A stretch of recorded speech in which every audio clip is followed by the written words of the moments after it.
गुरु जी तेरी रहमत बरस रही।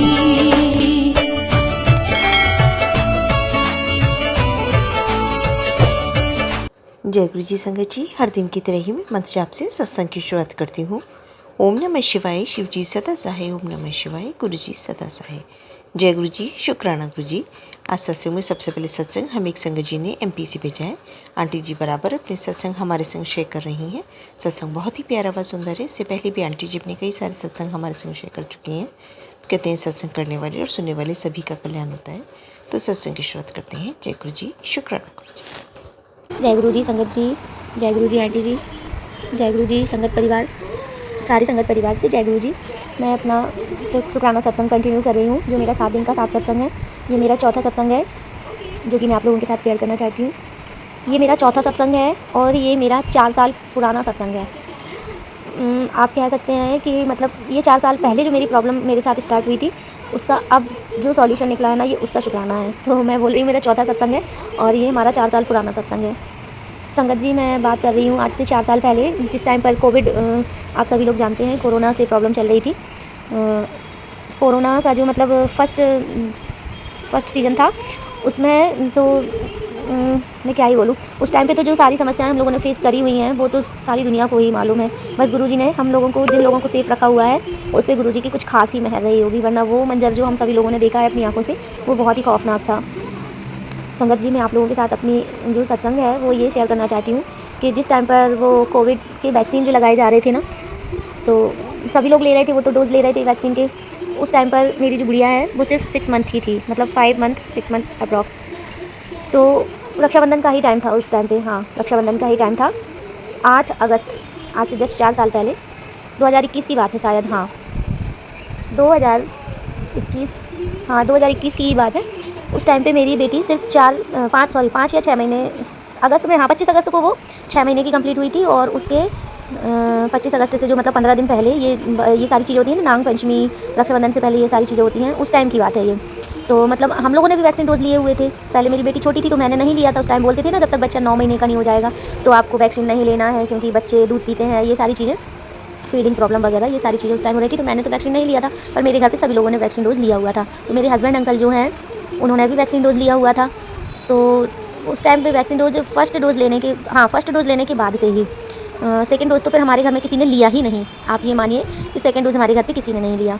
जो फर्स्ट डोज़ लिया हुआ था, उस फर्स्ट डोज़ के बाद में मेरे हस्बैंड अंकल को 8 अगस्त को मेरे हस्बैंड अंकल का बर्थडे होता है।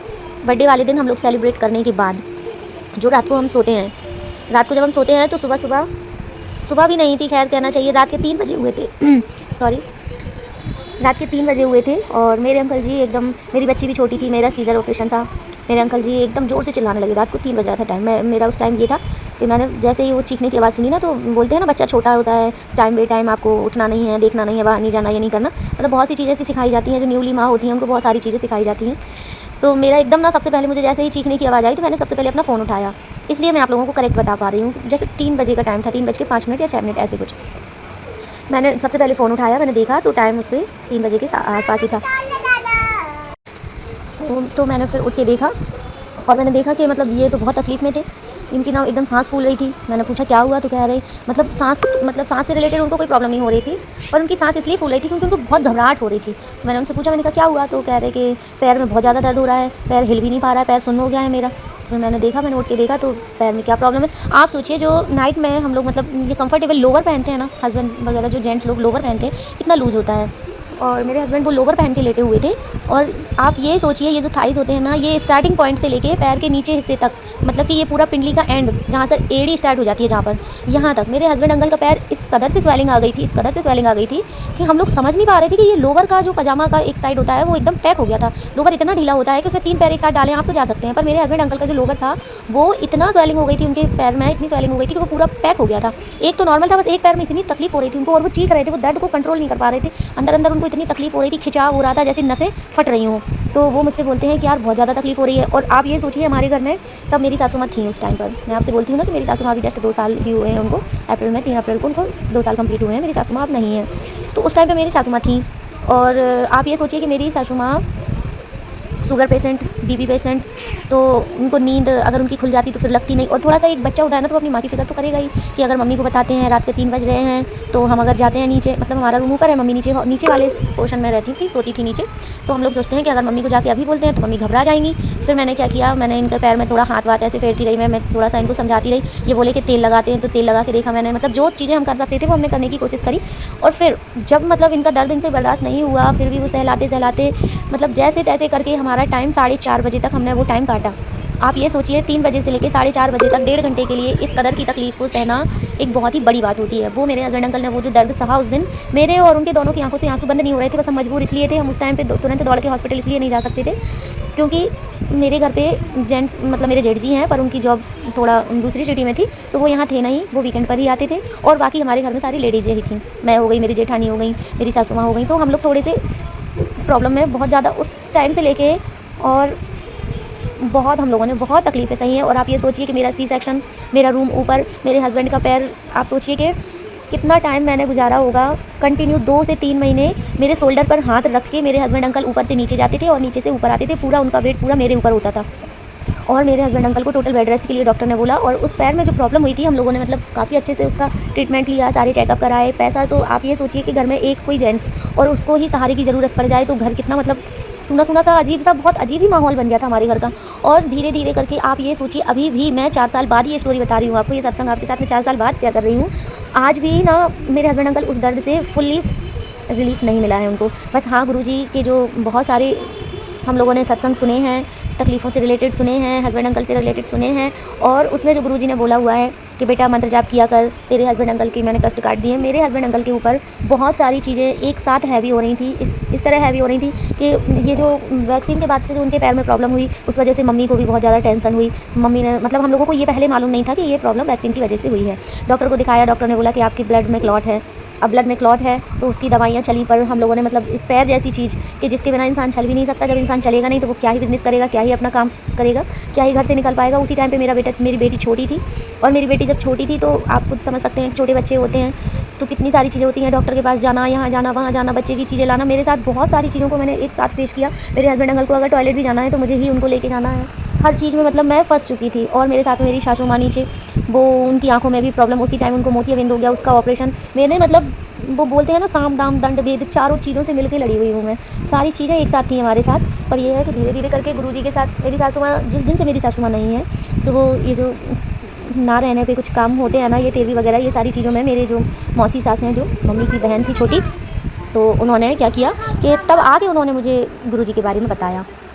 और गुरुजी के बारे में जब उन्होंने मुझे बताया तो उसके साथ साथ धीरे धीरे हम लोग गुरुजी से जुड़ गए। मतलब समझ लीजिए 2 साल तकलीफ सहने के बाद जब मम्मी नहीं रही उसके बाद मैं, और मुझे तो ऐसे लगता है कि शायद मम्मी ने तो दूसरा डोज भी लिया हुआ था, मुझे लगता है कि उनके साथ भी, क्योंकि मम्मी को भी साइलेंट अटैक आया हुआ था। क्योंकि हम लोग मतलब शाम को 6 बजे चाय पी रहे हैं और 7:30 बजे मम्मी की डेड बॉडी घर पर हॉस्पिटल से वापस आ जाती है। आप लोग खुद ही समझ सकते हैं कि ये क्या था और क्या नहीं था, क्या हमारे घर पर संकट थे, क्या हमारे ऊपर परेशानियाँ थीं, कैसे गुरुजी ने क्या संभाला, क्या किया, क्या नहीं किया, मुझे तो कुछ समझ के ही बाहर है। बस हम तो गुरुजी से यही प्रार्थना की हम लोगों ने, जब से हमें मालूम पड़ा कि गुरुजी के बारे में, तो बस यही प्रार्थना की कि गुरुजी हमारी मम्मी को अपने चरणों में स्थान दीजिए और हमारे ऊपर कृपा का हाथ रखिए। और गुरुजी ने धीरे धीरे करके हमारे जो इतने सारे संकट काटे हुए हैं, उसमें सबसे मेन और सबसे बड़ा संकट हमारा ये था कि अब जाके मेरे हस्बैंड अंकल को पैर में 90% रिलीफ मिला है।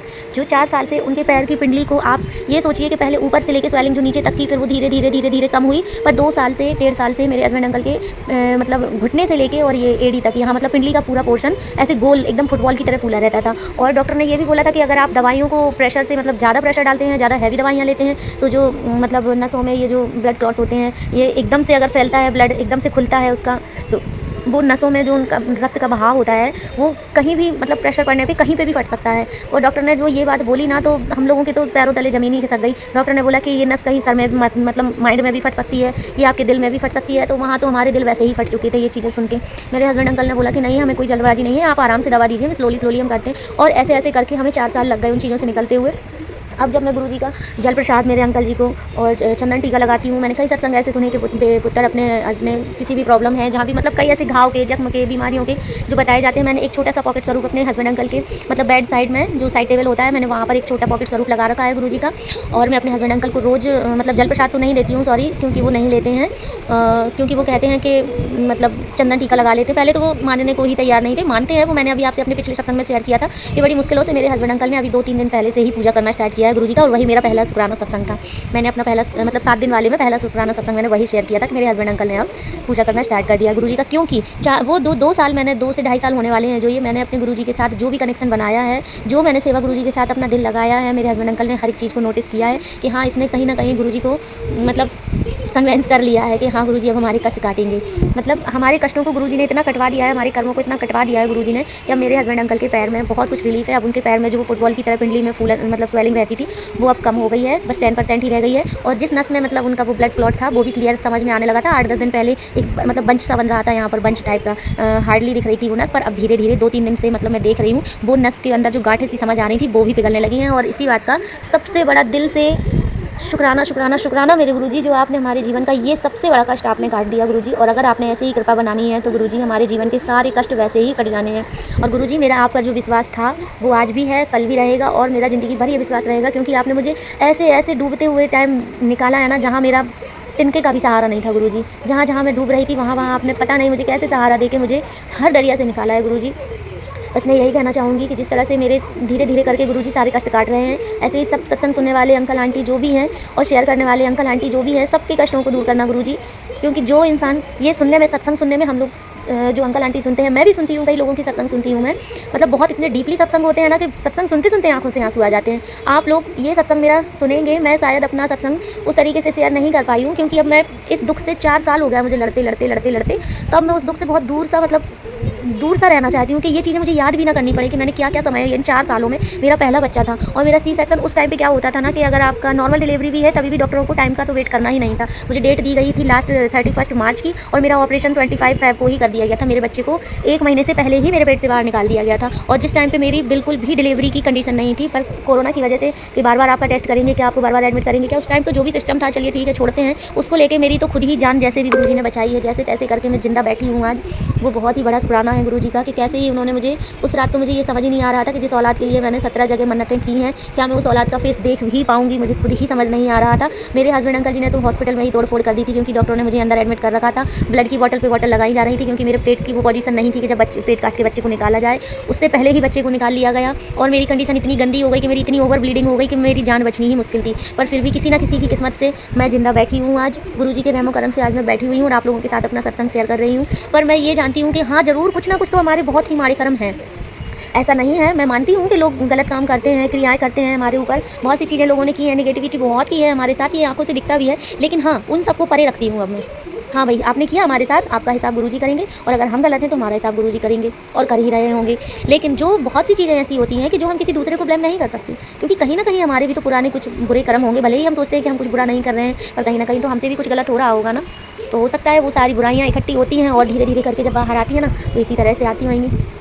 मैं किसी को बुरा नहीं कहती, मैं किसी को गलत नहीं कहती, मैं ये मानती हूँ कि हमारे ही कोई बुरे कर्म थे जो कि हमने भुगते हैं और मैंने इस कदर से वो कर्म भुगते हैं ना, ये 4 साल जो मैंने गुजारे हैं ना, उसी में 2 साल तो हमने तकलीफ झेली ही है मेरे हस्बैंड अंकल की, उसी के साथ ही साथ हमारी सासू माँ का जाना और मुझे अकेले से अपने बच्चे को संभालना, प्लस मैं मेरे हस्बैंड अंकल को संभालना। मैंने 2 बच्चे एक साथ संभाले हैं, एक मैंने अपने हस्बैंड अंकल को और एक मेरी बेटी को, और जहाँ मुझे किसी का इस तरीके से भी सहारा नहीं था कि अगर मुझे हॉस्पिटल भी जाना है तो कोई मुझे लेके जाने वाला नहीं था, क्योंकि ना तो मेरे हस्बैंड अंकल गाड़ी चला सकते थे और ना जब है ना परिस्थिति ख़राब होती है ना तो इंसान को कोई साथ भी नहीं देता है। मैंने जिस तरीके से अपना समय काटा है, मैंने जो कुछ यहाँ पर झेला है ना, वो मेरा दिल ही जानता है और मेरा ईश्वर जानता है। संगत जी मैं अब अपनी वाणी को यहीं पर विराम देती हूँ, क्योंकि अब जो भी था वो बीत चुका, जो कल था वो बीत गया है, अब जो आने वाला है वो गुरुजी ने हमें बहुत ही प्यारा सवेरा देना है। इसीलिए अब हम पुरानी चीज़ों का दुख नहीं मनाएंगे और खुशी मनाएंगे।